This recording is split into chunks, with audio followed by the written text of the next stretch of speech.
The course on international human rights is divided in 8 sections, and approximately each section shall require the same amount of work from you, estimated to be between 8 and 10 hours of work online in order to watch the videos, to read the materials, to complete the exercises that will allow you to go through the topic of international human rights. I should, however, emphasize that the first section is perhaps the most difficult, the most demanding. It is certainly the longest in terms of the materials covered.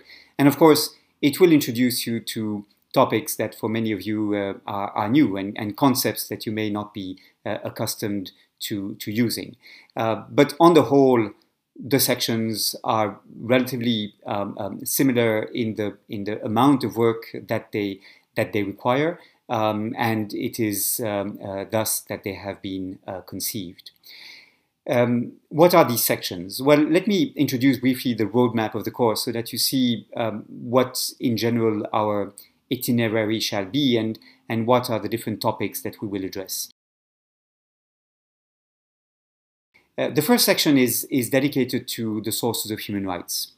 Here we will try to understand where human rights come from, how they have emerged in international law, how they have developed, where to find them, and what the particular status of human rights is in the broader area of international law, trying to understand what is specific to human rights that, as you may know, have first developed within the domestic legal systems at the national level, in domestic national constitutions, before they became part of international human rights. And this hybrid nature of human rights, both constitutional in nature and international, following the Second World War and the understanding that they should become part of the concerns of the international community, is what makes this topic extremely important and interesting. The second section will discuss when human rights apply, to which situations they apply. For example, may a state be held responsible for a violation committed in a part of the national territory that the state does not control? For example, because a guerrilla movement has captured that part of the state territory. May a state be responsible for a human rights violation that occurs abroad, that perhaps the state may have been able to prevent, or in which the state may have played a role? We will also examine in this section 2 what happens when a state declares a state of emergency, for example, because the state faces the threat of terrorist attacks, or because the state is confronted with a natural disaster. What then happens to human rights? May a state suspend the enjoyment of human rights during this time of crisis? May a state declare, for example, that for some weeks people may not demonstrate publicly, or that suspects may be detained without being presented to a judge immediately? That is what we will examine in section 2. In section 3, we will be looking at the conditions under which the rights of the individual may be restricted by states. Of course, some rights, such as the right not to be subjected to torture or the right to life, may never be restricted. These are absolute guarantees that even if a state has very good reasons to limit, the state is prohibited from infringing. But most rights may actually be restricted, be subject to limitations, and that is done very routinely. The state very routinely restricts the conditions under which people may express their religious belief, conditions under which they may move across the territory, conditions under which they may express themselves in newspapers. But of course, there are very strict conditions that the state must comply with in order to justify such restrictions being imposed. And so in this section of the course, in section 3, we shall examine what those conditions are, and we will do so through a number of examples. Section 4 of the course will be dedicated to the, if you wish, opposite question, the question of when the state must intervene in order to protect human rights. Indeed, it would not be acceptable for the state simply to remain passive when rights are being violated by other private individuals infringing on the rights of some individuals. For example, if a child is molested within his or her family, the state must intervene to protect that child's right to safety and to be protected from inhuman or degrading treatment.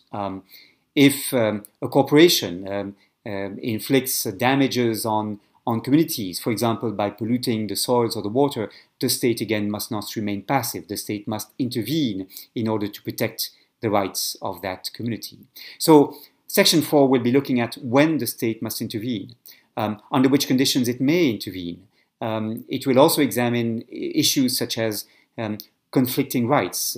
If, for example, a journalist is accused of violating the right to privacy of a celebrity, on which the journalist publishes a paper that is considered to be defamatory or to be based on information that was collected in violation of the right to privacy, well, the question is how to balance freedom of expression of the journalist against the right to privacy of that celebrity. So we will examine that issue also in Section 4 of the course. Section 5 of the course will be examining the extent to which state must invest in improving the fulfillment of human rights. For human rights to be fully enjoyed, states must build schools, they must build hospitals, they must provide access to medicine, to food, in some cases to the population. And it is very controversial to the question, to the extent to which the state must intervene to fulfill human rights in that way is one that is very heavily contested. Indicators are used to measure the progress of the state in this regard, to measure the speed at which the state ensures the progressive realization of human rights, as we say in our human rights jargon. And we will examine how indicators are used, what they mean, what they try to measure exactly in this section on the duty of the state to fulfill human rights.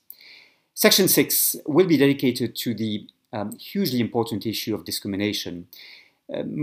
All human rights instruments prohibit discrimination, protect equality of treatment, guarantee equality of treatment to individuals. But the understanding they have of discrimination may be very different.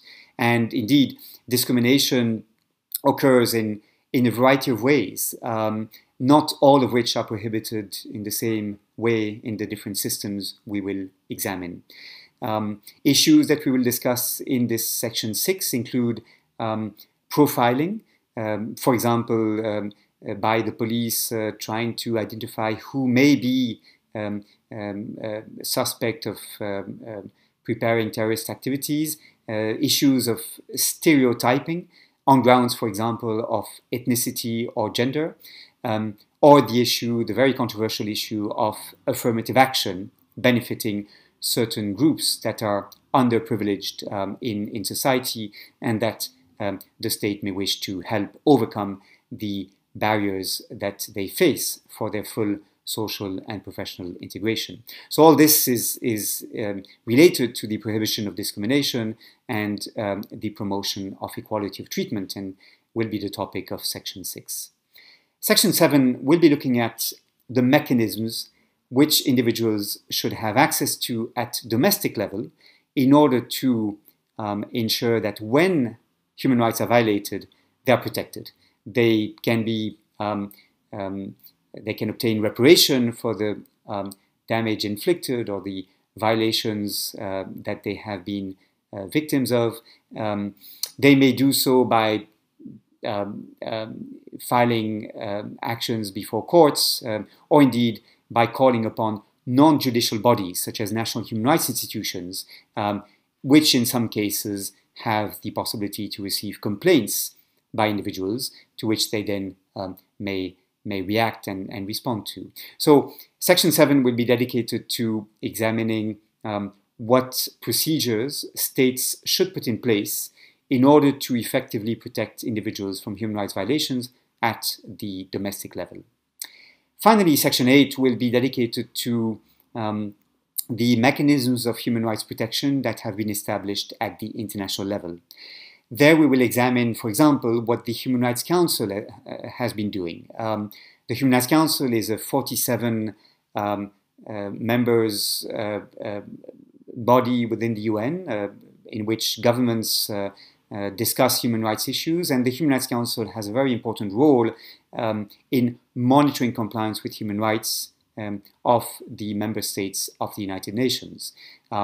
Similarly, under the various international treaties, courts have been established, expert bodies have been established. For example, the UN has 9 human rights treaties and associated treaty bodies that are expert groups that receive reports from states, that receive communications from individuals that these expert bodies may then process. And we will examine in section 8 how these mechanisms function, and I will hope to provide you some insights into how this has developed over time.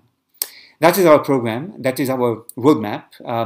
As you can see, it's a very important menu. At the same time, it is not providing you with the full range of doctrines that have developed in human rights law, and we will certainly not study all the rules of human rights. That would be overwhelming and it would not be very useful. Human rights change all the time. What is important is that you understand the basic grammar of human rights so that you can gradually update your knowledge, update your understanding as new developments occur. My hope is in this course to provide you with the tools, with the vocabulary, with the concepts that will allow you to learn by yourself and to remain informed and to seek information in the areas that you wish to deepen for your practice in human rights. And so that is what the 8 sections seek to achieve and the topics that we will try to cover. I look forward to working with you. Thank you.